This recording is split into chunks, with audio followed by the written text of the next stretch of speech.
Me imagino que si estás viendo este vídeo es porque has sufrido un accidente de circulación y estás preocupado por la indemnización. Me imagino que quieres una indemnización importante. Eso está muy bien, pero has de tener en cuenta que lo que uno quiere no tiene que ver con la realidad. Para obtener una indemnización alta en un accidente de tráfico será necesario que concurran dos elementos. Primero, tener un daño importante, y el segundo, que es tan importante como el primero, que es ser capaz de acreditar ese daño. Porque si tú tienes un daño importante pero no sabes reclamarlo, pues verdaderamente no te va a servir para nada.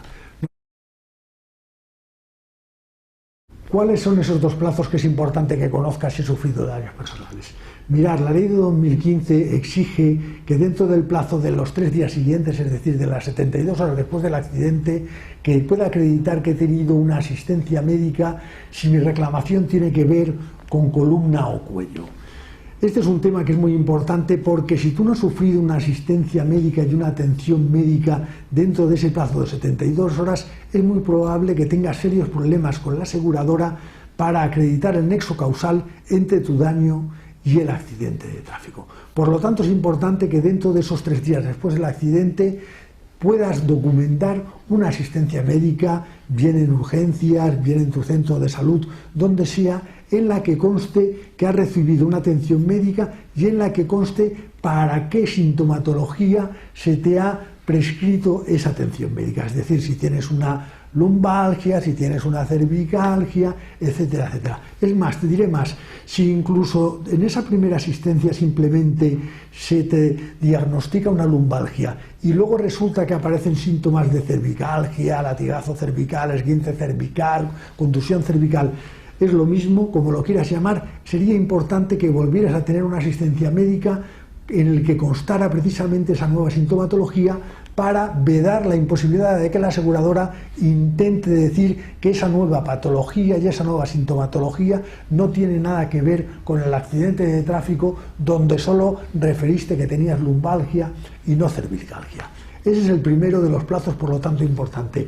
Esa asistencia o atención médica dentro de las 72 horas cuando estamos hablando precisamente de traumatismos, bien de espalda, bien de cuello, que son la mayoría de los accidentes de tráfico. ¿Cuál es el otro plazo importante? Mirad, dentro de los 15 días siguientes al accidente de circulación vamos a poder elegir prácticamente cualquier centro de rehabilitación para poder recibir la asistencia médica y la rehabilitación adecuada. Una vez transcurridos esos 15 días podremos conseguir efectivamente elegir un centro de rehabilitación, pero se va a volver mucho más difícil. ¿Qué más es importante si yo he sufrido un accidente de tráfico con daños personales?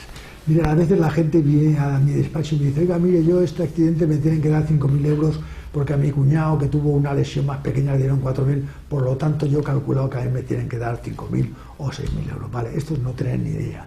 No tienen ni idea de cómo funciona el baremo de tráfico. Todos habéis oído el baremo de tráfico, ¿no? El baremo, pues es eso, es el baremo. Ahí aparecen absolutamente tasadas todos los daños personales que puede padecer una persona y por lo tanto cómo se deben atender. Aparecen los días básicos, los días moderados, los días de hospitalización, qué te deben pagar cuando hay una intervención quirúrgica, según el tipo de intervención, qué te deben pagar según tengas un punto de secuela, según tengas más puntos de secuelas, según tu edad, según tengas una incapacidad, según sea esa incapacidad para profesión habitual, para todo tipo de profesión, cómo se calculan los perjuicios patrimoniales que tú has tenido, cómo se calculan el lucro cesante que tú has tenido. Todo eso viene muy tasado en accidentes, en el baremo de accidentes de tráfico.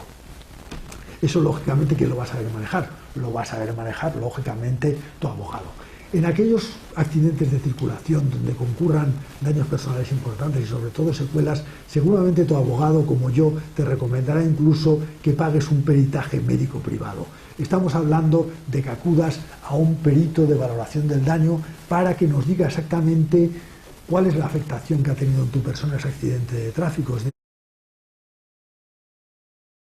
¿Cómo funcionan ahora los accidentes de tráfico? Vale, desde la ley de 2015 que entró en vigor en 2016, los accidentes de tráfico han cambiado totalmente. Es decir, antes recordaréis que la gente ponía una simple denuncia, tú ponías una denuncia y los abogados ya nos echábamos a dormir.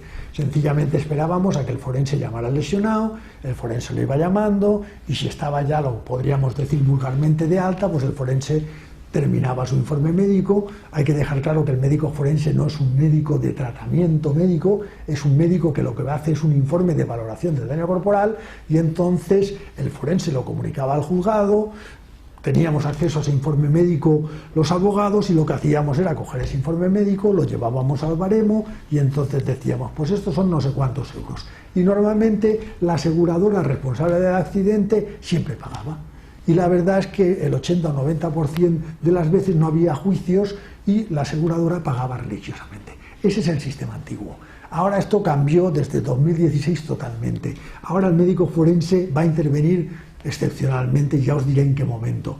Es decir, actualmente no se puede presentar una denuncia en la mayoría de los accidentes. Para que se pueda presentar una denuncia hace falta que exista una negligencia verdaderamente grave en el otro conductor. Por lo tanto, todos los alcances traseros, que son la mayoría de los accidentes, del tío que se despista, viene a una autopista, viene a la ciudad y nos da un golpe trasero, que es lo que produce la mayoría de las cervicalgias, todos esos accidentes están fuera de lo que es la denuncia penal, salvo que uno vaya a 120 en ciudad y te pegue un leñazo por detrás. Lógicamente eso ya sería una imprudencia grave, pero la mayoría de esos accidentes están vedados. ¿Qué accidentes puedo presentar una denuncia? Hombre, puedes presentar una denuncia si un tío se salta un stop.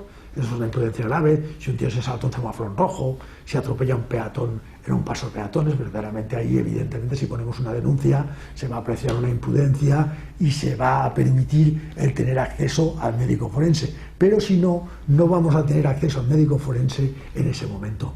Por lo tanto, no vamos a poder presentar una denuncia y lo que tendremos que hacer será presentar lo que se llama una reclamación previa. Esa reclamación previa verdaderamente no se puede presentar hasta que uno, dijéramos, vamos a llamarlo así, está de alta, que técnicamente se llama, más que alta, se llama estabilización lesional, porque puede haber una persona que a lo mejor no vuelva a estar de alta en su vida, si es un gran inválido. Por lo tanto, es cuando una persona está estabilizada lesionalmente, cuando se puede cuantificar cuál ha sido el daño que ha sufrido. Es decir, cuando esa persona, entendámonos en términos vulgares, está de alta, es cuando el abogado o él puede presentar una reclamación en la compañía, y entonces presenta una reclamación por escrito, presenta toda la documentación. Si la hará un abogado, la presentará ya cuantificada, y seguramente, si existen daños personales importantes, adjuntará incluso el informe pericial médico privado que él ha obtenido para que la compañía no le chulee los puntos de secuela, los días, etcétera, etcétera. Bien. Cuando esa reclamación previa se ha presentado a la compañía, ¿qué sucede? Pues sucede que la aseguradora tiene ni más ni menos que 3 meses para contestarte. Tiene obligación legal de contestarte. Es decir, si no te contesta, puedes presentar, por ejemplo, una denuncia ante la Inspección de Seguros para que sancione a esa aseguradora por no contestarte. Pero bien, la aseguradora te puede contestar, y una cosa es que te responda y otra cosa es que te haga lo que se llama oferta motivada. Es decir, una cuestión es lo que se podría llamar respuesta motivada, que es una respuesta de la compañía, y otra es una oferta motivada. ¿Cuál es la respuesta motivada? La respuesta motivada es que la compañía, por ejemplo, te puede decir, oiga, no sé para qué me reclama usted a mí, si la culpa fue del vehículo en el que usted viajaba. Eso puede ser una respuesta, ¿vale? La compañía no se siente responsable y no te ofrece nada. Otra respuesta puede ser, oiga, mire, sí, usted dice que tiene daños personales, pero mire, yo tengo aquí un informe biomecánico, que de eso ya hablaremos en otro vídeo, que me dice que este accidente se produjo a una velocidad de 10 km por hora y que no es susceptible de producir daños personales, por lo tanto, le niego pago. Eso es una respuesta, no es una oferta motivada. Una oferta motivada es cuando la compañía te dice, oiga, mire, usted me reclama 5.000, pero mire, yo le voy a ofrecer 2.000 porque mis médicos me dicen que de 5.000 nada. Me dicen que han revisado la documentación médica que usted me ha dicho y lo que usted me dice, y yo le voy a ofrecer a usted 2.000. Bien, eso es lo que se llama respuesta motivada. Ese dinero que te ofrece la compañía, la respuesta motivada, lo primero que has de saber es que lo puedes coger perfectamente y que no te supone nada. No me refiero a ningún tipo de renuncia. Ese dinero, la compañía te debe decir que a veces no lo hacen, a veces algunas compañías muy piratas no lo hacen y simplemente te dicen que te ofrecen este dinero, pero no te dicen lo que te deben de decir. La compañía debe informarte de que tú puedes coger ese dinero perfectamente y que eso no significa absolutamente nada. Yo en estos casos lo que hago es firmar siempre una disconformidad. Yo le envío a la compañía un escrito en lo que le digo, que mire, estoy disconforme con la indemnización, pero envíeme usted el dinero. Y ese dinero te lo trasladan sin que tú signifique que te obligas a nada. Tú puedes seguir reclamando, pero si te ha hecho esa oferta motivada, después de recibir ese dinero, si tú no estás de acuerdo con la indemnización porque hemos calculado que tu indemnización es más alta, se te abren dos vías. Una es acudir al médico forense, que el médico forense en ese momento, cuando tienes la oferta motivada, puedes ir a verlo. Si tienes una respuesta motivada que te dice que ellos no son los responsables o que no te van a pagar, ahí no puedes ir al forense, ahí tendrás que ir directamente a juicio. Pero si tienes una oferta motivada, se te abren dos caminos. Tú puedes elegir ir al forense para que el forense te haga un peritaje médico, o puedes decidir ir en ese momento al juzgado directamente. Ahí es donde tú debes valorar con tu abogado qué es preferible, si ir al médico forense o ir directamente al juzgado con los informes que tú tengas. Ahí es importante estar bien asesorado, porque tú tienes que hacer ahí una proyección de lo que piensas que va a ser mejor.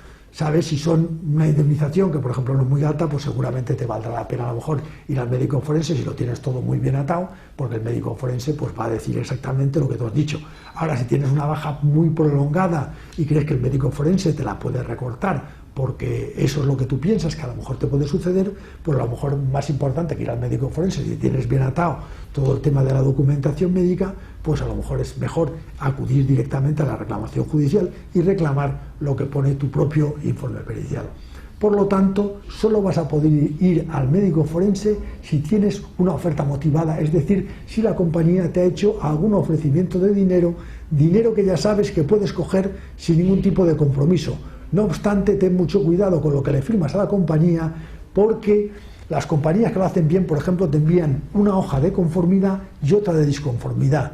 Tú debes firmar la de disconformidad y decirle claro que estás disconforme, pero que esa es tu cuenta corriente y que te pueden ahí enviar el dinero. Y luego tú ya decidirás si te merece la pena seguir reclamando o si no te merece la pena seguir reclamando.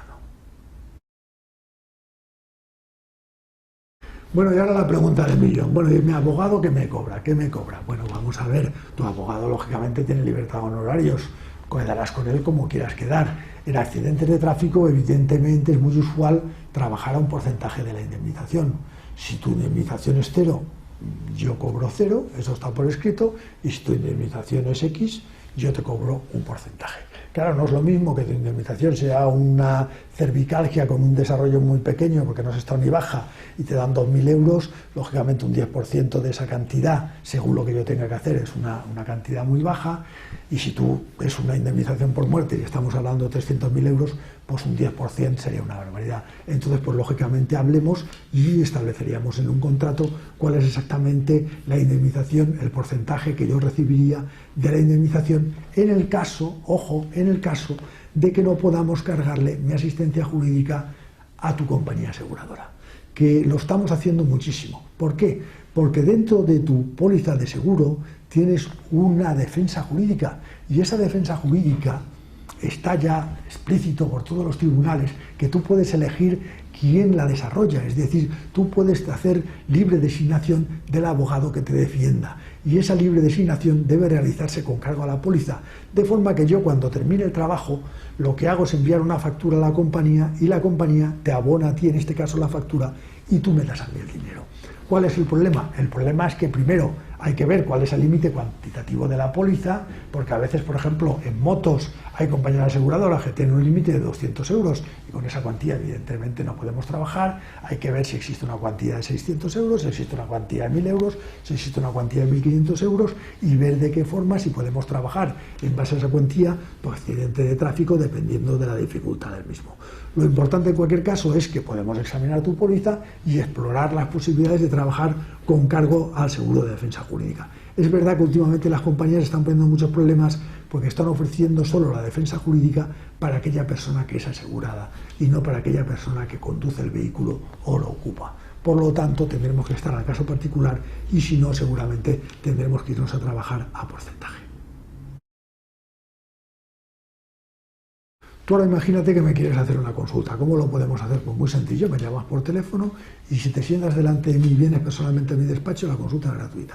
No te voy a cobrar nada. Ahora, si tú me llamas desde Granada, desde Santiago de Compostela o desde Barcelona y quieres que yo te asesore, pues lógicamente, si trabajo, yo pretendo cobrar mi trabajo.